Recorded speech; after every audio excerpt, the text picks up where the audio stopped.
Merci beaucoup Florent Boutet pour ce journal des sports. Je vous propose tout de suite de retrouver nos témoins de la culture. Bonjour messieurs. Bonjour. Bonjour. Quand on est à Paris, qu'on prend le métro, qu'on se balade, votre affiche on la voit. Desperate Housemen, ça nous dit un truc, on se dit « Ah, c'est malin ».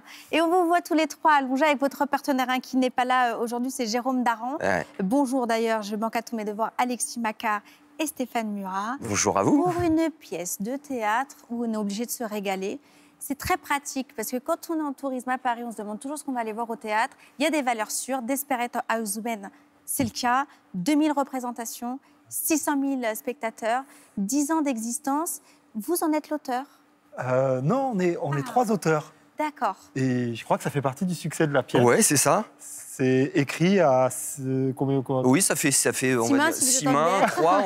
On est tous les trois droitiers. Donc oui, c'est ça. On l'a écrite à 3. C'est une pièce qui est agréable parce qu'en fait, on a l'impression des fois que c'est 3 stand-up et à des moments, eh bien, c'est une comédie de théâtre. Et c'est un mix qui fonctionne bien parce que là, il n'y a pas ce qu'on appelle un 4e mur. Vous vous adressez au public qui réagit et puis vous êtes en réaction également. C'est ça peut-être ce qui fonctionne aussi très très bien, c'est qu'on a l'impression de partager un moment avec vous et que peut-être chaque soir, les histoires sont différentes. Juste je piste, 3 copains, il y en a un qui vient de se faire larguer. Par lettre, c'est pas très cool. Chacun met son grain de sel. Vous êtes les deux potes, chacun avec son tempérament. Exact. Vous un peu fleur bleue et puis un peu concon aussi. J'ai plein d'émissions. Hyper sympa, mais un petit peu misogyne. Un peu misogyne, oui. Un peu, oui, c'est ça, un peu cynique, un peu revenu de beaucoup de batailles. Donc voilà, avec quelques cicatrices. Mais effectivement, c'est 3 univers différents d'humour aussi qui, mis ensemble, ont fait ce spectacle qui, effectivement, est un peu hybride. À la fois pièce de théâtre, stand-up, et ce qui fait que les gens, même chanson, il y a de la musique. C'est-à-dire que les gens ont le droit à beaucoup de choses. C'est vraiment un buffet assez complet. Et c'est pour ça que les gens viennent, et les gens reviennent souvent. Il y a des gens qui sont venus voir le spectacle 4 fois. Donc c'est pas faux de dire qu'on a l'impression qu'il y a quelque chose d'organique et que... quelque chose se crée forcément avec le public. Oui, effectivement. On a énormément de gens qui viennent et qui disent « Ah, ça fait 2 fois que je viens. En fait, je reviens, je fais découvrir à des gens. » Voilà. Et je crois que c'est comme ça qu'on a fait autant de représentations. Je vous propose qu'on en regarde un extrait. On verra justement toute la richesse de votre personnage. T'as peur des femmes, toi ? Ah bah bien sûr que j'ai peur des femmes, attends. Mais tout le monde a peur des femmes. Tu sais, si les femmes décident de s'allier entre elles pour attaquer les hommes, on disparaît de la surface de la Terre du jour au lendemain, nous. Mais non. Ah bah si. Mais non. Ah bah bien sûr que si. Mais qu'est-ce que tu racontes? Eh bah la vérité. Quoi? En plus, on est plus costaud. Oh mais ça n'a rien à voir avec le fait d'être costaud. Une femme, c'est beaucoup plus stratégique que ça. Une femme, elle te tue pas, elle t'empoisonne. Elle te fout 2 gouttes dans ta soupe, il reste plus que les pantoufles. Attends, moi, ça fait 10 ans que je suis avec Charlotte. Quand elle me sert mon café, juste avant, je le fais goûter au chien. Allez, bon, on en est au 8e chien, quand même. Donc, On va le voir, votre extrait. Là, c'était vous, Alexis Macquart, qu'on a mis en valeur. C'est pas... Enchanté. Sympa. Là, le matin, ça fait du bien. Non, mais c'est sympa parce qu'en fait, on découvre que les hommes sont parfois dépassés. Parfois, ils voient juste, mais aussi ce que ça fait que le phénomène de bande. Vous aviez envie de dire quoi avec cette pièce? Elle sonne très moderne, en tout cas. Merci. Qu'est-ce qu'on a voulu On a toujours beaucoup aimé parler de nos couples, de nos femmes. Pourquoi vous étiez copains à la base? On est tous potes. Depuis 20 ans. Avant de monter ça. Vous savez que vous aviez chacun vos spectacles, vous avez fait vos one-man de vos côtés. Donc quand on regarde ces on dit c'est cohérent qu'il y ait ce métissage. Mais vous êtes des copains. 20 ans. Et on parle de nos histoires amoureuses, mais depuis des années, et bien avant tout ça. Du coup, je suis obligée de vous poser la question. On est dans des rôles de composition où chacun est un peu la caricature de ce qu'il est au civil. Oh, caricature un petit peu. Oui, c'est un peu nous à la puissance. Mettez le chiffre que vous voulez après la puissance. J'espère pas trop de puissance pour vous. On va regarder un extrait. Vous êtes extrêmement attachant, mais aussi des fois un peu à côté de la plaque. On regarde. Ah non, mais l'horoscope, j'ai tout faux, c'est ouf, quoi, sans déconner. C'est qui C'est qui, quoi l'abruti de Chauve. Ah oui, l'abruti...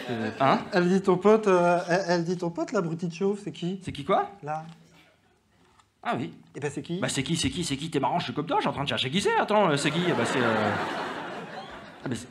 C'est Max. C'est Max. Ouais, c'est Max. Ah bon, t'as un autre pote Chauve. Ah oui, plus ça va aller, plus je vais en avoir d'après moi. C'est le cycle de la vie et du cœur chevelu, c'est comme ça. Bah, dis donc, ce qu'elle dit sur lui, c'est pas très sympa. Faudrait pas qu'il tombe sur la lettre. Bah, figure-toi qu'il est tombé dessus. Oh, il a réagi comment? Oh, bah, je lui ai fait croire qu'elle parlait de quelqu'un d'autre et il a gobé. Gros niveau d'abruti, le mec.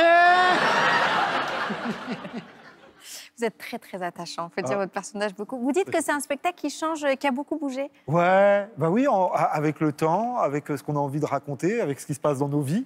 Vous faites évoluer l'histoire. Ouais, ouais. Alors, pas l'histoire, parce que l'histoire, c'est toujours le même cadre, mais ce qui se passe un petit peu à l'intérieur, les petits Vos détails. personnages, en fait, ils Ouais. grandissent avec le temps. Ouais, complètement. Ouais, bien ouais. sûr. On rajoute des vannes, on rajoute des choses. Il y a aussi le contact avec le public qui nous permet aussi de développer d'autres choses. Enfin, c'est vraiment un écosystème très particulier, ce spectacle qui se développe. C'est là où on sent aussi la parenté avec le stand-up, parce que le stand-up, on dit toujours qu'entre la première année où tu joues un spectacle et la 5e année, qui est l'espérance de vie en général, la moyenne d'un spectacle, il y a 10% en commun, mais ça évolue avec le temps, avec ce qu'on a vécu. C'est un petit peu aussi ce qui... du coup, vous n'arrêterez jamais, en fait. Écoutez, ça fait quoi, 10 ans, c'est ça? Ouais. Et souvent, on nous pose la question, mais vous n'êtes pas lassé de jouer toujours la même chose? Non. Non, on n'est pas lassé. Je vais répondre à ceux aussi qui vous disent ça, parce qu'on a l'occasion, grâce à ce métier, à voir beaucoup de spectacles. L'avantage d'un spectacle comme le vôtre qui tourne depuis longtemps, c'est que vous avez une assurance sur scène. Et il y a une sorte de sincérité, d'authenticité qu'il y a dans les personnages qu'on gagne que grâce à force de planche. Bien sûr, bien sûr. Et aussi le matériel en lui-même, c'est-à-dire que ça parle quand même de nous, donc la sincérité, l'honnêteté vient de là, de toute façon. On dit quand même un mot de Jérôme Daran qui est absent ce matin. Je ne sais pas. Il n'est pas là. Qu'est-ce qu'il fout? Encore un cul. Hier soir, il est sorti. Je ne sais pas. En tout cas, c'est lui qui se fait larguer dans la pièce. Ouais. Il a donc ses bras cassés comme copain.